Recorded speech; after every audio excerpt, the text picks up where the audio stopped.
Who's that coming down the track? Who's that coming down the track? It's a mean machine in red and black.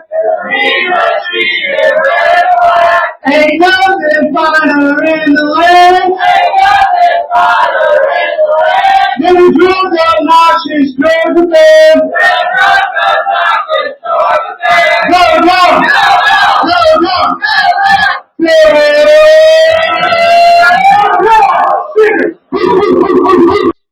What's up, y'all? This is John, Mike, and Caleb back for another episode of the Nothing Finer podcast. Tonight we are talking to Justin from the Land Grant Holy Land podcast. That name always trips me up. I'm not good with words. More of reading than words, but same. For this weekend's game, playoff game between Ohio State and Tennessee in the Horseshoe. But before we get to that, how have y'all been and what are you drinking? Justin. Oh, sorry. I thought you were talking to everybody else. My bad. No. We do this every time we have a bunch of people on. I'll say that and not say a name, so everybody just sits there quiet. Everybody just looks at each other. Yeah. No, we all talk over each other. Yeah, exactly. No, I'm good, man. I appreciate you guys having me on. I see the Lou Holtz background too now. I just noticed that. That's really funny. I don't know if that's an Ohio State thing, but where is Lou Holtz right now? That's what everyone's asking. It's funny. This is obviously nothing to do with anything, but I used to work at a paper in East Liverpool, Ohio, and it's where Lou Holtz grew up, and I interviewed him for it, and I was really worried because it was a phone interview, and I was like, I'm not gonna be able to understand this dude, and I could, so that was he was very nice, very kind, but it was funny. I was if you ever heard Lou Holtz talk, obviously I was like, this could get off the rails quick, but it was I'm good. I'm not drinking anything. Just got back from a tattoo touch-up appointment. So like I was telling you guys before we got on, took a little bit longer than anticipated because this is how we roll in Savannah. But what about you, Caleb? I am doing good. I'm also raw dogging it tonight just because of the way the night has gone. I hadn't had a chance to get anything, but going pretty well in the long period of time since I talked to you guys. The 23 and a half hours right. that we haven't recorded an episode. I'm drinking some hot tea again. Got some raspberry hibiscus. You know, as I talked about last night, I'm pretty sure I did permanent vocal cord damage at the Georgia Tech game and start to lose my voice around 8:30 every night. So just with us doing 4 episodes this week, I am doing my best to make sure I still have a voice by the end of that 4th one. Man said, got that raspberry hibiscus. I love hibiscus flavored anything. Oh yeah. It's weird, but the raspberry hibiscus tea from Target is really good. Nice. Especially with some of that Savannah Bee Company honey in there. Oh yeah, you got to get the Savannah Bee Company Tupelo honey in there. Yeah. It's hitting. All right, so let's get into this game. Right off the top, what is Ryan Day's status amongst the fans after losing to Michigan again? Yeah, it could be better. It's bad. There's no doubt about that. I think it's hard because you try to kind of sift through the very vocal minority, of people, kind of the 15% on Twitter that, for some of them, genuinely winning a national title will not take away the sting of losing to Michigan. But yeah, I think a lot of people would agree. The Columbus Dispatch, they do a podcast and they do a poll. They do a lot of polls and stuff. I think they said it was around like 56% of fans said like you have to beat Tennessee, probably have to beat Oregon to kind of get them back, and probably like 30% of them said you have to win a national title. So not the easiest, and as you guys know, it's not going to be the easiest road for Ohio State if they wanted to do that. Isn't. So yeah, it's not great. He made some comments before the game of like how much it's affected him, and losing that game is equivalent to losing his father, who passed away by suicide at the age of 9. So he holds a pretty high regard too. So it's been an interesting month in Ohio, that's for sure. Mm-hmm. What was the fan response to Herb Street's comments about Ohio State possibly not benefiting from a home playoff game with the Boo Birds that came out toward the end of the Michigan game? And just for the record, what he said was after the way Ohio State's season ended against Michigan, I don't know if it would have been better for Ohio State to go on the road to get away from the home crowd that will be booing after a third down, that not converting, and the punter comes out booing Ryan Day. He's probably not wrong. And Herb Street does have a little bit of an interesting relationship, I say, with Columbus. Just I think a lot of people, in Columbus kind of think he's been so much of a non-homer that he's gone like the other way a little bit. I don't think so. Mhm. I love Herb Street, but I also don't. To be fair, I don't live in Columbus, so I mean, that's I, wild as like a former captain. Like this guy oh does yeah, Ohio State. Like that's a little bit out there. oh And if you yeah, watch that Peach Bowl a couple years ago, he definitely still has some Ohio State homer in him. yeah. I think he still has a lot of Ohio State love, but he's definitely. The response was kind of like, oh, we're not going to do that, but he's not. I mean, I think it definitely depends on how the game starts, especially who gets the ball first. If Tennessee gets the ball and they drive down the field, Ohio State's defense has had a knack for kind of letting the first drive happen, see what happens, and then Jim Knowles starts to makes his adjustments. So they score first, which they very well could. And then if Ohio State does go 3 and out, or Will Howard turns the ball over, whatever happens, I think you could definitely hear some booing for Yeah, sure. scripted Josh Heupel is dangerous. Like that's Right. a Well, Yeah. very dangerous recipe. I mean, not so much this year, but in years past. yeah. Yeah, and that's kind of the thing too, is like the Ohio State's defense has the pretty much our worst drives have been the first drives. I mean, Indiana drove straight down the field, Penn State drove straight down well, Penn State got a pick six, but they've had good opening drives. Even Michigan had a good opening drive. So Oregon scored. So that's kind of where if the first 5 minutes of this game could get interesting. Now, if it's flipped though, and Ohio State gets an early stop, gets the ball back, then I think fans will settle down a little bit. I think we need to play some football. It's Yeah. been now, it's December 16th, so it's been 3 weeks since Ohio State's played. The Discord, we got guys transferring out already, so that's messing with people's heads. I think we just need to get some guys on the field and play some football.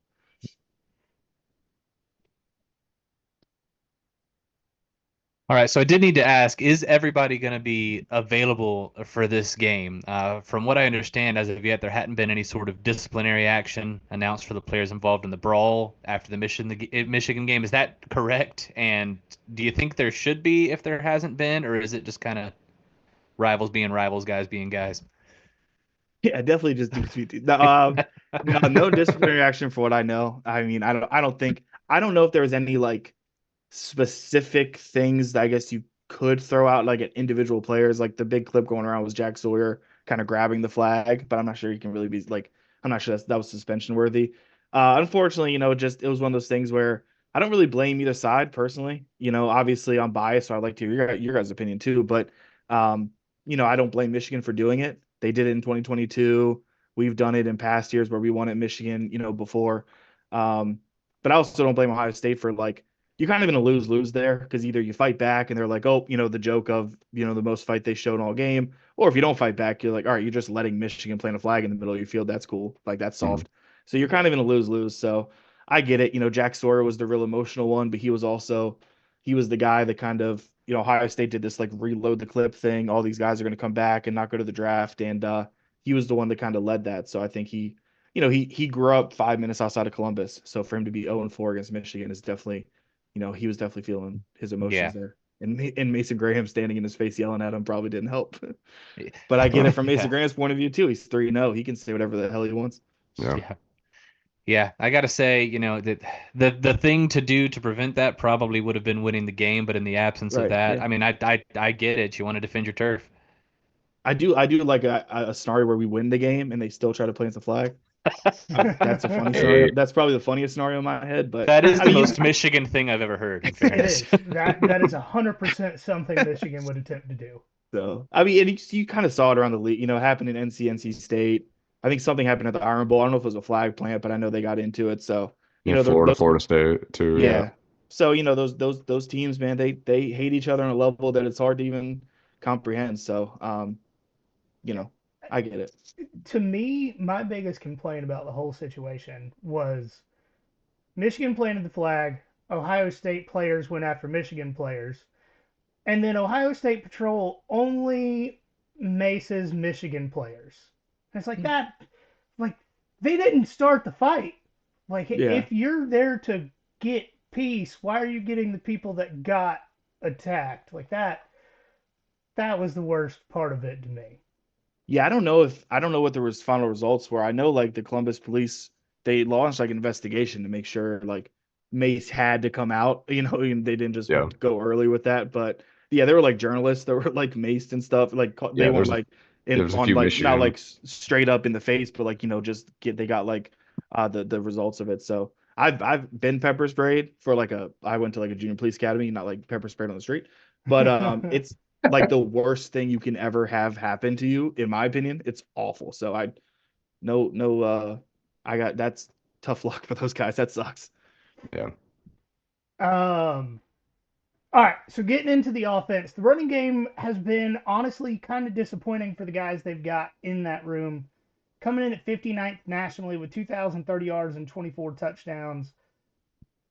What's the deal with the running game considering the players that they have for that position? Yeah, it's an offensive line issue. It's just, Travion and Quinshon have been good. Quinshon has also been a little bit affected by like it's 3rd and 2. We need 3 yards. Just bully ball your way to get a first down kind of deal. I think he's been pretty good in general. And then Travion's been probably a little bit better. He's had kind of some bigger runs, and he's been um, kind of the more, I guess you'd say, explosive back. But yeah, the offensive line wasn't great coming into the year. It was the concern. And then we lost Josh Simmons, our left tackle, in the Oregon game. Seth McLaughlin got hurt in a practice before the Indiana game, which is crazy if you think about it. He tore his Achilles. So, that was our 2 best offensive linemen, 2 probably first round picks. And so when you don't have a great group to begin with, and then you lose those 2 guys, it's really just kind of been patchwork. Ryan Day came out today and said that they're going to have a rotation in the offensive line against Tennessee, which That's not concerning. great. It's not exactly what you want to hear. Zen Mahalski was the backup left tackle who played against Nebraska, and it was, I hate to say it because I don't like being negative too much, but I mean didn't look like he belonged on the field, and he got hurt, so he's been out too. So now we're down to like our 3rd left tackle. Tegra Shabola is our right guard who had a really tough time with Michigan. And granted, I mean, the interior defensive line for Michigan is fantastic, but I mean, he was getting blown up on the spot a couple times. So just hasn't been great on the offensive line. And it's just really affected the running game. And I think there was a lot of expectation of Will Howard to come in and also be a runner, and that hasn't really transpired either. So I don't know. We definitely tried to run it against Michigan, just didn't. So what do you think they need to do to get going against Tennessee coming in with the 8th ranked rushing defense? That's probably the question of the game. Probably not run it straight at the strengths of their defense. I know for Tennessee, and maybe correct me if I'm wrong, I believe they're better on the outside than the inside. Michigan's better on the inside than the outside. So maybe running it up the middle will help them in this game. I don't know, but I think they just need to be creative. I mean, Chip Kelly is an offensive coordinator that's been revered with how good he is at the running game. But he just hasn't really been that. I think like Ohio State fans are still kind of doing well, he's got to be holding some stuff back. But at this point, it's December. You're not holding anything back. So I think he needs to As Georgia fans, we did that until November as well. so you just got to be creative with it and just try to scheme things up to where you're not running the ball straight into Mason Graham, things like that. And for Tennessee, that's James Pierce. So just try to get creative and hopefully use the 3 thoroughbreds that you have on the outside as well. Switch it up a little bit too, because those receivers are where Ohio State makes their bread and butter. I think we already kind of hit on this a little bit, but the offensive line, statistically, it's been great this season. 4th in tackles for loss allowed, 16th in sacks allowed. Do you think they can continue that against Tennessee defense that is 39th in sacks and 8th in tackles for loss? Yeah, they've been really good pass pro. So I do think that that's helped. And Will Howard in general, just being pretty agile, being able to get away from guys has helped. That's kind of the question is what offensive line we really even have, because like I said, with no Simmons, no McLaughlin was tough because, I mean, just won the Remington. And they haven't had a They lot have of him time at to. guard, right? Not center. No, he's playing center. Hmm. How? Hold Seth, up. Alabama The transfer. man that could Yeah. not snap a pass. That's what we heard, but he hasn't had any issues with that this year. I mean, if you watched the Rose Bowl last year, he would. I know. Jalen Miller would have been Several. better off standing behind the guard. I know. Yeah, Alabama fans were happy to hand him over, but he was awesome. So I don't know. I don't know. We He joked figured with it out. Matt about McLaughlin this summer when we talked to him. Yeah. Yeah, no, there was a lot of concern of that. And that was kind of a joke because Ohio State fans really don't like our offensive line coach. And that was kind of a joke. It's like, okay, great, you get a guy from Alabama, but he can't snap and he's a center. But he had no issues with that. He had one bad snap this year that I can think of, and that was pretty much it. So, but he tore his Achilles before the Indiana game. And so Carson Hinsman was our center last year. He kind of got benched for he went on a podcast last year and I guess you say gave away some more state secrets than I think they would have wanted. And he kind of got put in the doghouse a little bit. And then Seth McLaughlin came in and became the starting center. But Hinsman was kind of just on the bench, and then he moved into guard when Josh Simmons got hurt. Now he's moved back to center. And then our backup center is a freshman, who there's a lot of good words about him. People have said great things about practice, but obviously practice for a freshman and then, the first playoff game against Tennessee is a whole different beast. So, like I said, Ryan Day kind of threw people off today when he said there's going to be a rotation. We don't really know what that rotation is going to look like. So, it'll be an interesting first quarter to kind of see if Tennessee's able to really throw them off and see how they adjust. So I know what I'm about to say is about to surprise everybody listening, but Ohio State has some really good receivers. Ohio State might not know that. You might need to tell our coaches because we haven't been targeting them. But yeah, we do have some good ones. Yeah, well, I will say after the top three guys, the next closest is 432 yards behind. Tennessee is bringing a passing defense to this game that is averaging 178.7 yards per game allowed. So what does Will Howard need to do back there to ensure that same level of efficiency these receivers have been bringing all season? Yeah, he just has to trust himself for one. He also has to avoid the big mistake. Will Howard hasn't made a ton of mistakes this year, but the mistakes he's made have been gargantuan. It's actually kind of insane. Like every pick he throws is a pick six. And then the Oregon game, he was perfect, except he didn't slide down early enough. And like I said, Penn State, he threw a pick six and he fumbled the ball out of bounds on a touchback. That's 14 points right there. So he's been great, but every mistake he's made has been huge. So obviously in these games, you can't do that. He's had an unbelievable knack for bouncing back from mistakes. It just doesn't seem to affect him. That's probably the fifth year senior kind of in him. But yeah, just get the ball out to JJ Smith and let him make plays. I mean, the kid is unbelievable. Emeka Egbuka is only, I want to say he's 110 yards away from the Ohio State receiving record for yards, which there's been some receivers to come through Ohio State. So he's only, I think, 110 yards away from that. And then Carnell Tate is a wide receiver 3 that would be a wide receiver 1 at probably 98% of programs. So, you just got to let them get the ball and let them make plays. Emeka Egbuka, I love when they get him in kind of these drag routes and crossing routes because he's really good once the ball gets in his hands. And Will Howard has been incredible from 10 to 25 yards. He's not the best deep ball thrower, which has frustrated fans because JJ Smith is very good at getting behind guys. But from 10 to 25 yards, I think efficiency-wise, I think he's number 1 in the country, maybe number 2. So if they can just really take advantage of that part of the field, move the ball, I think they got to play with tempo, which they haven't really done this year. Brian Day insinuated today that was a Will Howard thing, which I was a little surprised about. But also, you kind of got to take what Ryan Day is saying with a grain of salt to the media because I think he's just trying to get to this game. I think he's so sick of talking about everything. So, but it'll be Will Howard just has to avoid the big mistake and he has to just take advantage of that 10 to 25 yard part of the field because that's where he's been almost perfect. So you kind of combined our questions here because the next one was about Will Howard and those big mistakes. So we'll go ahead and move on to the defensive side of the ball. The defensive front has been great at stopping the run, 7th in the country and they get to play in a game against Dylan Sampson, being 8th in the country in rushing yards. What do they need to do to try to slow him down? Yeah, Dylan Sampson's awesome. I mean, I know you guys know it. I think he's one of the most underrated backs in the country. It's going to be really interesting because it's funny. There's this huge narrative, and Ohio State fans love to push it, and I really wish they'd stop. Of like, it's going to be cold. Cold weather, I think, benefits Tennessee in this game with the way they play. I think because we need to throw the ball, they need to run the ball. So they just are the running game or the run stoppage, as you said, has been good all year. Just kind of keep doing what they do. Obviously, we need to put a little pressure on Nico. You can't just let him sit back there and sling it because as inconsistent as he can be, I think every time you watch Nico, you see what it's there. It's there.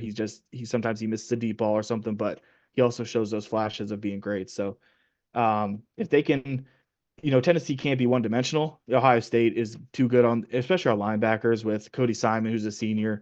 Sonny Styles is a safety that has been converted to linebacker, was a little shaky in the beginning of the year, just learning the position, but he's really stepped into his own. And then obviously when you have Kaleb Downs coming downhill, it truly doesn't. I can't fathom how many touchdowns he has saved this year, coming from the safety position. So that's always been he's been a nice guardian back there, I guess you'd say.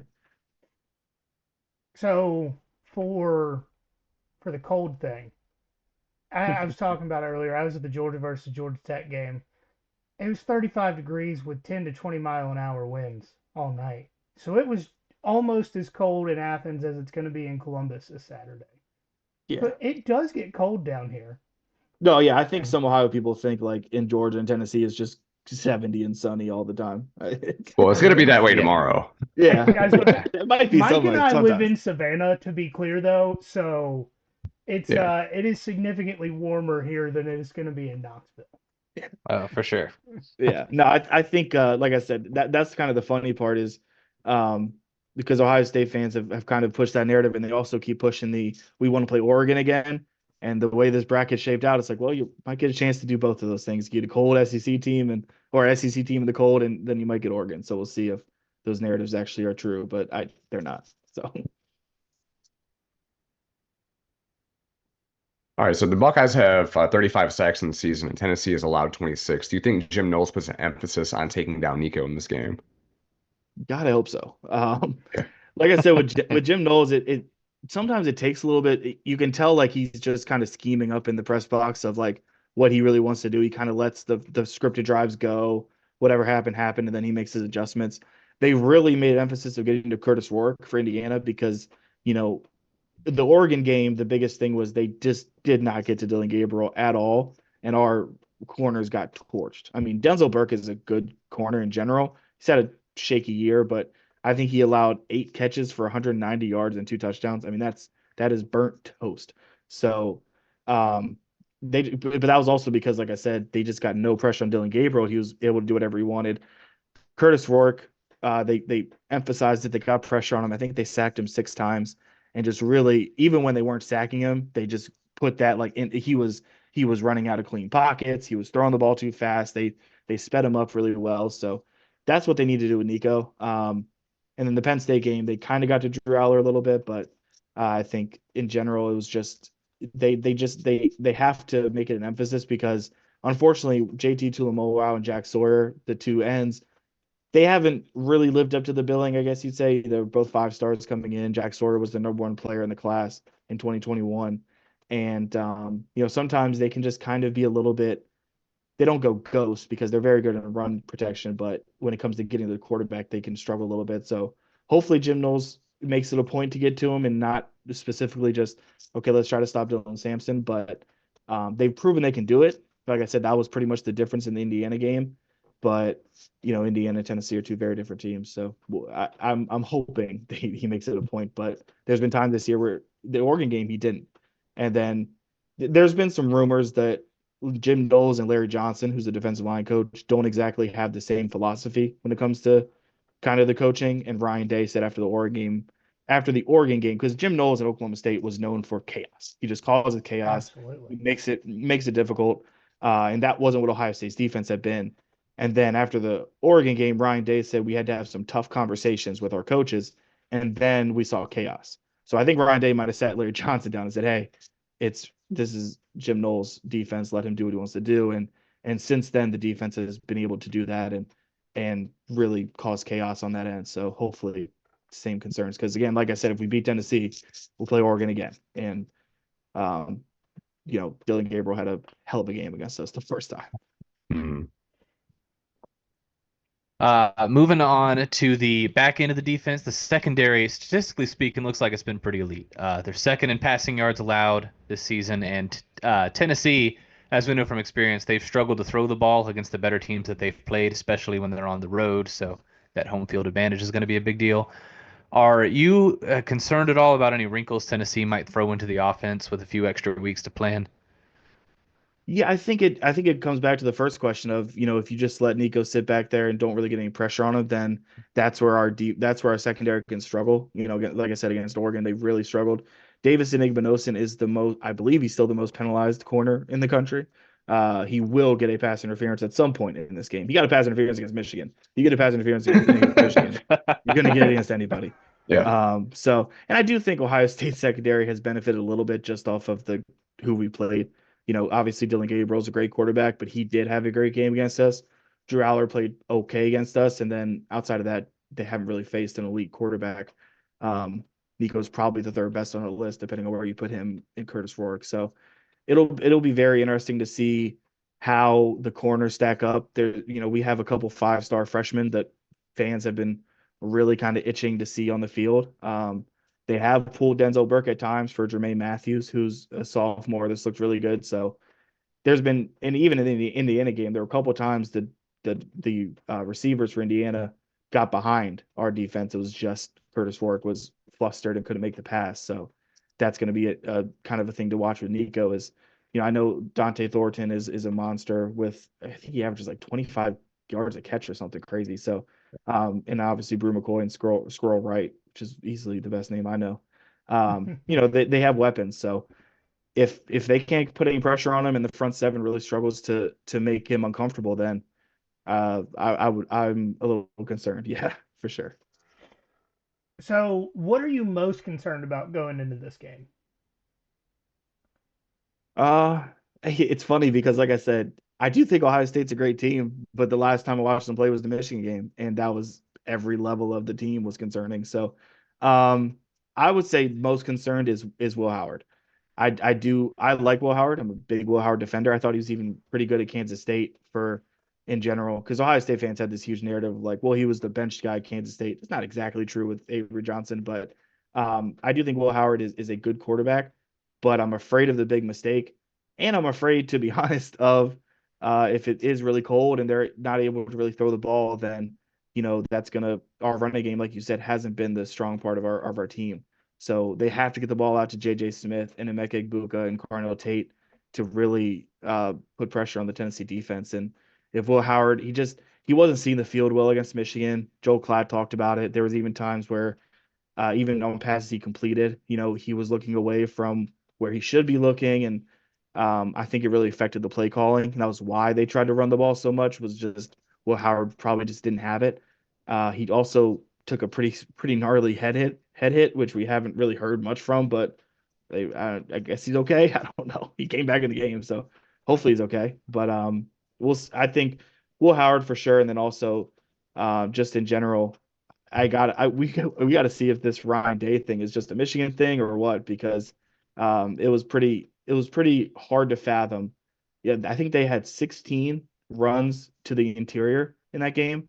So obviously, if you know Michigan, that's not where you want to run the ball. So the concept of 16 times, basically just 16 wasted plays, because those guys, Mason Graham and Kenneth Grant, are going to dominate our offensive line in every sense of the word. So I don't know if it's a Michigan blockage he has or what. I think it is, because the rest of the games they played fine on offense. The play calling wasn't atrocious. So, but like I said, it's tough when you see one team for 11 games, and then in the biggest game of the year for Ohio State fans, the biggest game in like 4 years, because this was the game we were supposed to get all the the demons out, and they just didn't show up. So it's a little bit of recency bias, but yeah, I just have to make sure they can call a competent game because they didn't against Michigan.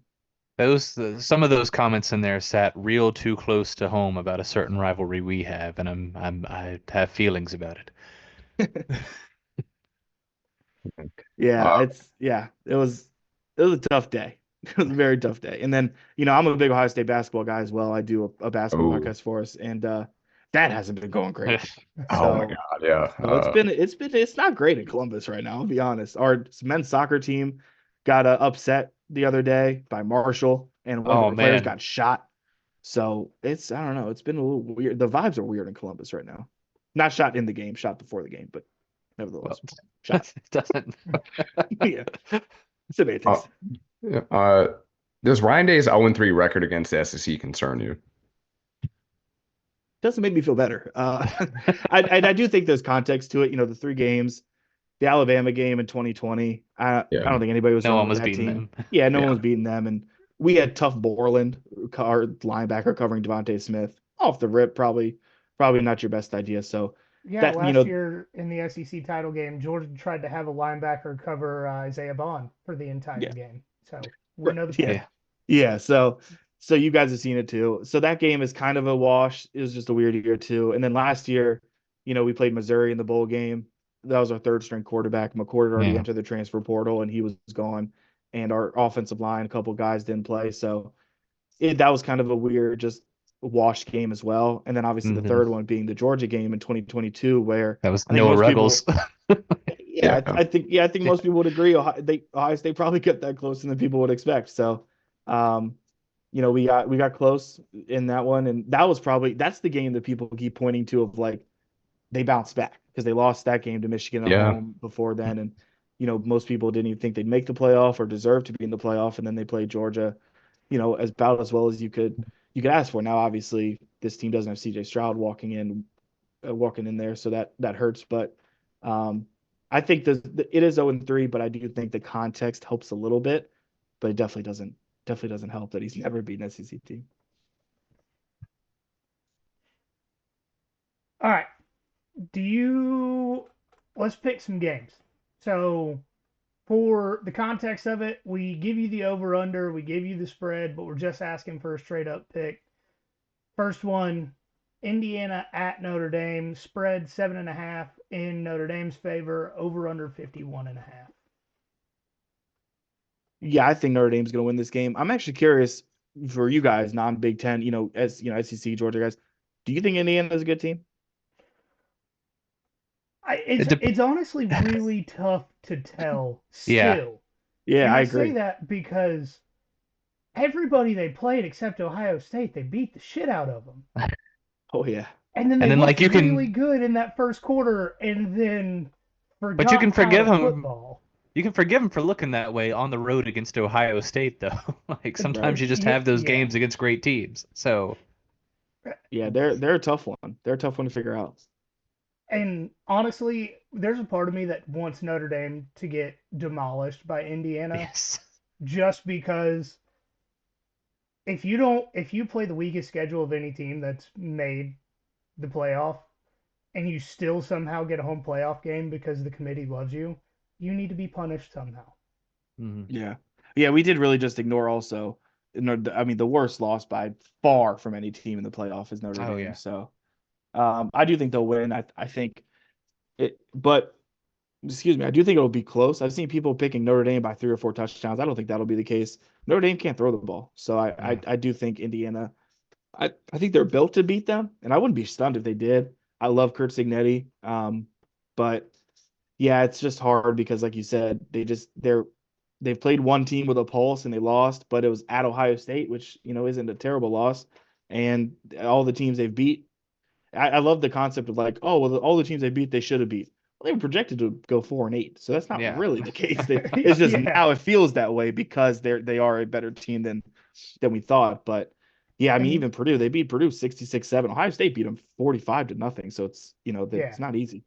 I was about to talk about that Purdue game too because they got beat by Ohio State and the next week put out one of the most dominant performances in their school's history. Like, Yeah. In the rivalry game, which as we've all seen, anything can happen. Now Purdue's god awful, but still. Yes. Yes. I Facts. picked them to hit their season win total over this year, so I feel real dumb about that. Was it over a half? Yeah, what was the number?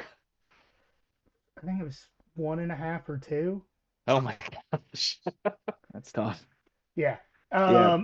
Rip. Purdue ended the season with maybe the funniest schedule too. I think they ended with Ohio State, Penn State, Ohio State, Indiana, and then they played Oregon too at some point. So it wasn't great to be a Purdue fan. Yes, that's No. a back half of a Florida schedule right there. Yeah, exactly. Next game, we got SMU at Penn State. Penn State 8.5-point favorite, over under 53.5. Yeah, I think Penn State will win this game. I think SMU's kind of the same way. They got a great offense. I like Kevin Jennings. But I remember watching SMU beginning of the season. I was like, this team stinks. And then they just kind of figured it out. So credit to Rhett Lashley for that. But I picked Clemson to beat them in the AC Championship. That just felt like it was kind of obviously going to happen. It's very Dabo Sweeney of them as well. I like to pick the funniest outcomes of things. So I want Clemson to win the college football playoff. I think that'd be the funniest outcome. But yeah, I do think Penn State will win. I'm kind of slightly rooting for them, because I think they got such a great path, but also it's the whole James Franklin of it all. So it'll be interesting to see kind of how, if they do lose this game or lose to Boise State, how quick that fan base turns on him. But I do think that they'll probably win this game. I think, Drew Aller's had a great season. He just announced he's coming back, so they don't have that hanging over their shoulders. So, and then Tyler Warren is very hard to stop unless you're Caleb Downs. I still don't know if Penn State is good. I don't either. I don't. I am very much a James Franklin disrespecter. I have gone in public multiple times and said on multiple different ways of putting this out there. I don't think Penn State wins a playoff game with James Franklin as their head coach. He is Mark Richt with slightly less morals and a worse attitude. And a worse roster, arguably. Fair. Yeah, he's an interesting one for sure. And like I said, the Penn State game, Ohio State won that game in Happy Valley, and Will Howard handed them 14 points basically. So I don't know. James Franklin had 4 tries at the end zone from the 3-yard line and lost yards. That is why, specifically, that drive is why I hate Penn State. Yeah, and Ohio State was able to bully ball their way to a win at the end of the game with that 5-minute drive that truly Ohio State hasn't done in maybe 4 years. So that's also was concerning that's less like good for Ohio State, and like that's just bad for Penn State. So we'll see. Clemson at Texas. Texas 11.5-point favorite, over under 51.5. Some people are saying 2025 Ohio State starting quarterback Quinn Ewers. I'm not saying that, but I've heard some people say that. That would be the funniest outcome. That's what I'm looking for. We play Texas next year, the first game of the season in the show. Right. So that'd be great if Quinn Ewers could go against Arch. I think Texas will win this game. It's a very this game could go anywhere. This game could be 9-6. This game could be 34-31. I don't know what this game's going to be. Cade Klubnik quietly had a really good season, but obviously you guys know they started off the season not great, and then they kind of beat a lot of teams they were supposed to beat. Then they lost to a team they should have beat, and then they beat a team they probably shouldn't have beat. So I don't know. Dabo's funny. So I'm rooting for Clemson for sure, because I just think it'd be the funniest outcome if a 3-loss Clemson somehow wins the college football playoff. And to be fair, if we make it to the semis, we play the winner of this game potentially. I actually think Arizona State will move on to the semis, but if they don't, we could play Clemson. So I would love to play this Clemson team. I think Texas will win, but this is a fun, I think, appetizer for the Ohio State Tennessee game. Except it's the 4:30 game, because I think this game could go 25 different ways, and all of them are probably funny. And that was the perfect segue into picking Tennessee at Ohio State. Ohio State 7-point favorite, over under 47.5. Yeah, it's a little bit of a head versus heart thing. And I do think Ohio State will win this game. I think they are, just in general, I do think they're more talented. But there's definitely a world that they don't. So I'm nervous. There's no doubt about that. And I think that there's a lot of Ohio State fans that kind of want them to lose this game because they think it means Ryan Day will definitely get fired. I don't think it means that. I think it ran off the field. He probably will, but I don't think they're gonna get them run off the field. I think they'll win a close game, but I gotta see it from Ryan Day because the again, as you said, against Michigan, against the SEC, he's 1-7, so it's not the best record. 6-0 against Penn State though, so I guess it depends on where you're looking. What's the funniest outcome of this game? Oh God. I don't know if there's a funny one for me. For the public, it'd be Ohio State getting ran off the field for sure. I thought it'd be them losing off missing a field goal wide left, but yeah. So I genuinely believe if Ohio State's down by 2 with 3 seconds left and they're on the 20, I think we're going for it. And Jaden Yeah. Fielding, to his defense, Jaden Fielding, before the Michigan game, he was 14 for 14 inside the 40-yard line and really hadn't even tried to kick outside the 40-yard line. Unfortunately, against Michigan, he was 0 for 2. So we'll see. I don't know what kind of confidence that kid has right now. It can't be high.